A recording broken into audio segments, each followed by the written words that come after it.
Hello everybody and welcome to Sin City Living. My name is Jason. I'll be bringing you today's episode. As always, please hit those like and subscribe buttons.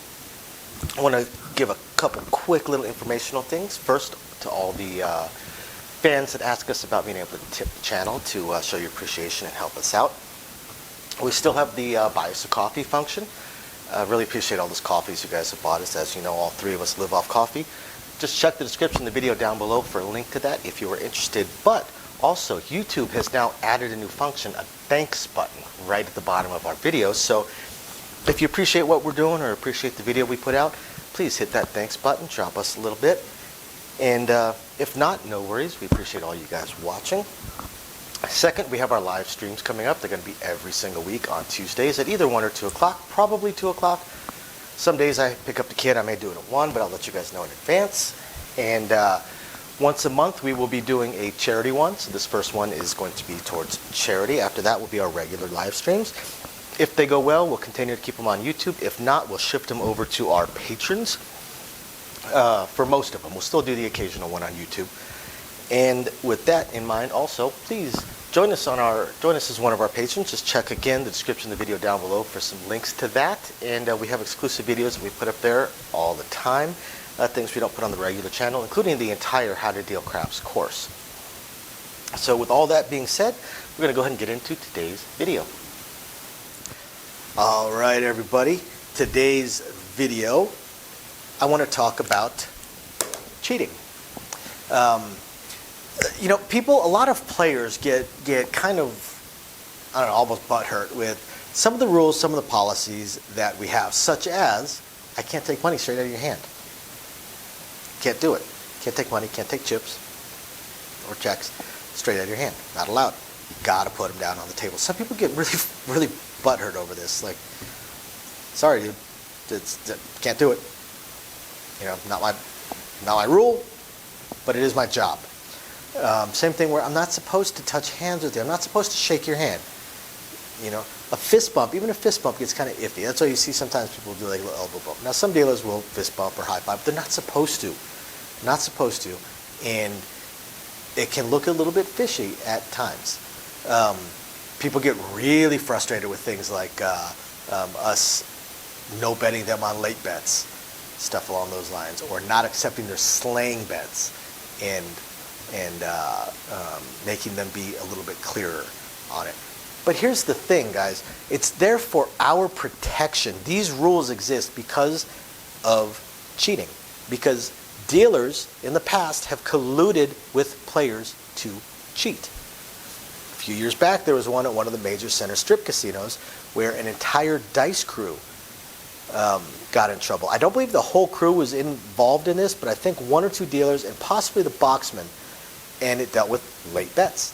Because late bets, the thing that is dangerous is that we can't set it up. A late bet means we've moved the dice, we've turned our back, we cannot look at you, we cannot touch those chips, we're not supposed to. Some crappy dealers will take their eyes off the dice that are already out and set up a bet. They're not supposed to, and those are bad dealers. If we book your bet, we'll say bet, and we just leave it sitting there. We set it up after the dice have landed. You think it doesn't look fishy that we set up a bet after the dice have landed that just so happens to be what the dice landed on? So if you call a late bet and throw it in and it wins, it looks fishy. It looks fishy. It looks like the dealers might possibly be colluding with you, because that's what happened, to the tune of hundreds of thousands of dollars. Dealers that were colluding with the players, that were mumbling, a late bet, so no one could really say exactly for sure what the person said. So they can't exactly for sure say that the dealer is making it up when they set it up on the winning number that just rolled as a hot bet. All right? All these rules exist to protect the dealers. Now let me tell you guys a few stories, and these just come from just, for the most part, 1 year, just 1 or 2 years.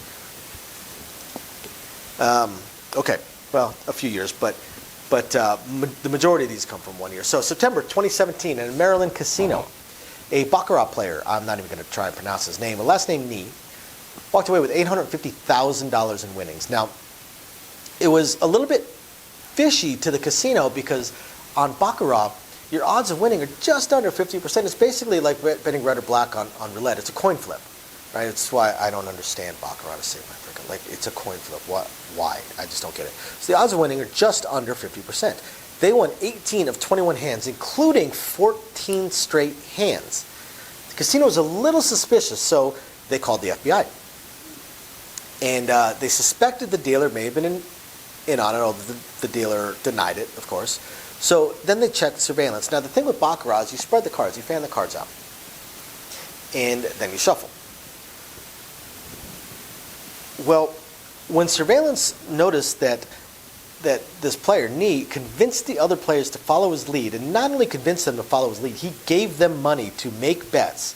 And then after the game, they gave him the money back, the winnings back. Okay, the winnings. So basically, he staked them, and they kept a portion of it. This was suspicious enough. The FBI, of course, pushed a little bit, and the dealer, Zhang, eventually confessed. He had communicated with Nee beforehand and afterwards and made an agreement with him. After he fanned the cards, he would not shuffle a portion of the cards. Now somehow, don't know how he pulled this off, but somehow Nee was able to take a picture of the fanned out cards. Right? And I guess they must have agreed in advance what section, what portion would not be shuffled.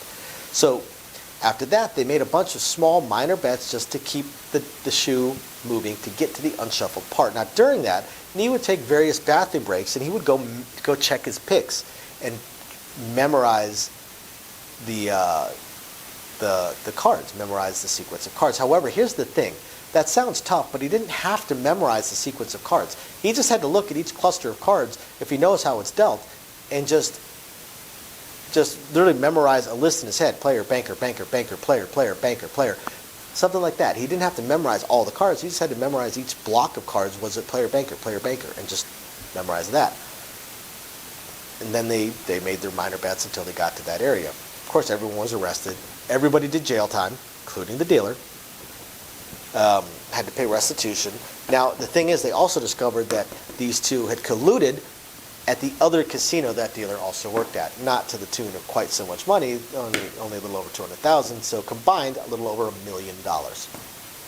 In May 2019, an Indiana dealer cheated at blackjack and poker with some of the players, colluded with some of the players to give them select winning hands. That dealer obviously arrested. March 2019, New Hampshire. New Hampshire poker dealer, Stud Poker, was bottom dealing to an associate he was colluding with. What makes this even worse was that particular casino was a charity organization. So not only was the dealer and his co-conspirator cheating and stealing from other players, they were also stealing from a charity. Makes it even worse. 2019, Mohegan Sun, blackjack dealer helped two other players, two co-conspirators, win at blackjack. Doing a number of different things. And when they won $61,000 roughly. He was paying bets on a push. He was allowing pass posting, which is increasing your bet after the cards have been dealt. That is cheating. He wasn't taking losing bets when they would lose. Now, the thing about this is they must have been the only players at the table, or the other players were drunk. I'm going to guess they were the only players at the table because other players should notice this stuff. They should absolutely notice this stuff. One mistake, okay, maybe they won't say anything, but beyond that, it's a pattern. And people are going to say something. So he must have been the only dealer on only players on the table at the time. Excuse me. But what really amazes me, and I really hope, is that the floor person also lost their job, because that's just incredible. Tribal Casino in Washington, dealer signaling, after checking their hole cards, signaling the players whether or not they should take a hit. Again, arrested. All of them arrested. 2018, a poker dealer stacked the deck to favor other players. Excuse me again, I apologize, been fighting this cold.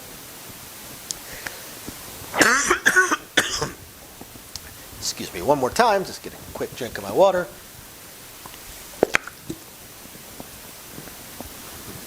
Which I should have brought with me. Guys, I really apologize for that. I've been fighting this cold for a week now. So sorry about that. Now look, this is just a few examples. Just a few examples. And they exist in craps, they exist in blackjack, they exist in poker, hell, even bingo.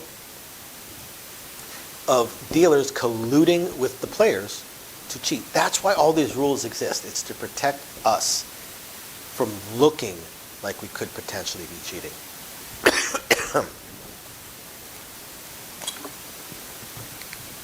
All right, this whole myth of dealers cheating to benefit the house is a whole bunch of BS. This whole myth that, the decks are stacked to make the players lose is a bunch of BS. First off, that'd be a man, I'm so sorry.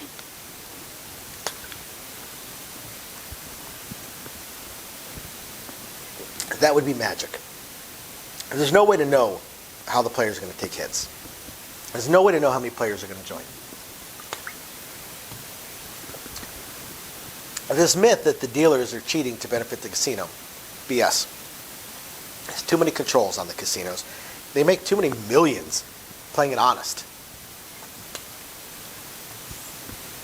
There's a house edge for a reason. Casinos are making millions playing it honest. To risk that for a few extra thousand or a few hundred, stupid. Makes no sense. Doesn't happen. The roulette wheels are not rigged. This isn't the 1800s. The roulette wheels are not rigged. The casino dealers are not stacking the decks and bottom dealing. And first off, I will tell you this. The majority of the dealers don't have near that level of manual dexterity or skill. Not even close. And the biggest thing, guys, is that the majority of the dealers' income comes from the players. This whole idea that the dealers are favoring the house is the stupidest thing I've ever heard. Dealers make about anywhere between 10 to 30% of their income from the casino. The rest of their income comes from the players. Guess when they make their income from the players? When the players win, not when the players lose. The idea that the dealers want the players to lose is just the dumbest thing I've ever heard in my life. It's so patently false, it's insane. Dealers want people to win. Period. So I hope you guys find this interesting, illuminating, enlightening. Again, I apologize for the coughing fit. So sorry about that. And we look forward to our live streams. Hope to see you guys there. Thanks for watching, everyone. Bye now. Thank you, everybody, for watching today's video. And as promised, a little bit more detail on things that we are working on. So again, we want to continue trying to expand the channel. We're really hoping to be able to add roulette as soon as possible, and then some video keno, video slots, stuff along those lines. Unfortunately, it ate up almost all of our cash, paying off all of our bills during the month of January while we were down. And now that the holidays have ended, YouTube's payouts have dropped significantly. So we're kind of treading water here as far as all that goes. Do have a lot of things we want to add, though. Not just those things, those additional games, and hopefully some carnival games and such like that, but the live streams. The biggest problem right now with the live streams is with 3 jobs combined between the 2 of us, 4 if I include the 20 to 30 hours a week I'm putting into the YouTube channel. It's very, very difficult for me to have a day and time that I can commit to doing the live stream every single week, because we also have our very young child to take care of. But I'm trying to figure that out. I'm thinking it's probably going to end up being on Monday nights or Tuesday afternoons, or possibly both. I intend to do at least one live stream exclusively for our patrons, and then another one on the YouTube channel. So possibly both days. We also have a few other things that we really want to attempt to move forward on. I'm just running into either time or skill set issues. I do want to eventually have a website going for us. I did used to program websites over a decade ago. A lot of things have changed, and I just don't have that time. And not a whole lot of knowledge on the current state of building websites, hosting what sites can host, and how to build up, the e-commerce stuff. So if anybody has any skill sets along those lines and would like to answer some questions or just help us out, shoot us an email, sincitylivingLV@gmail.com. Also, I really hope to be able to start adding some exclusive stuff from Sin City Living, logoed shirts, hats. I'm looking to get custom dice made, even custom layouts made, although those would be pretty expensive. But I know zero about e-commerce and drop shipping and anything along those lines. So if you have any skill or knowledge in that area, please email me. I would love to ask you some questions and see if you can answer a few to help me figure out how to get that going. Same thing with designing our logos. I had some logos designed, very, very small logos, unfortunately, not big enough to blow up to put on T-shirts and stuff like that. And again, I know I know nothing about logo design, graphic design, any kind of websites that could do it. I literally know nothing. So if you have any skill or knowledge in that area also, please email me, and you're willing to answer some questions, please email me and let me know. I'll admit I don't even know where to start as far as asking some questions, but I'm sure I'll ask a few and that'll trigger a few more, so on and so forth.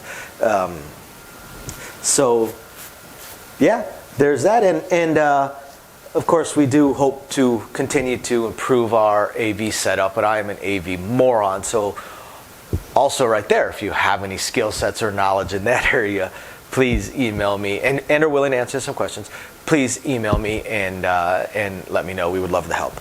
Otherwise, again, thank you everybody for watching, and we're very excited to continue bringing you our videos. Bye now.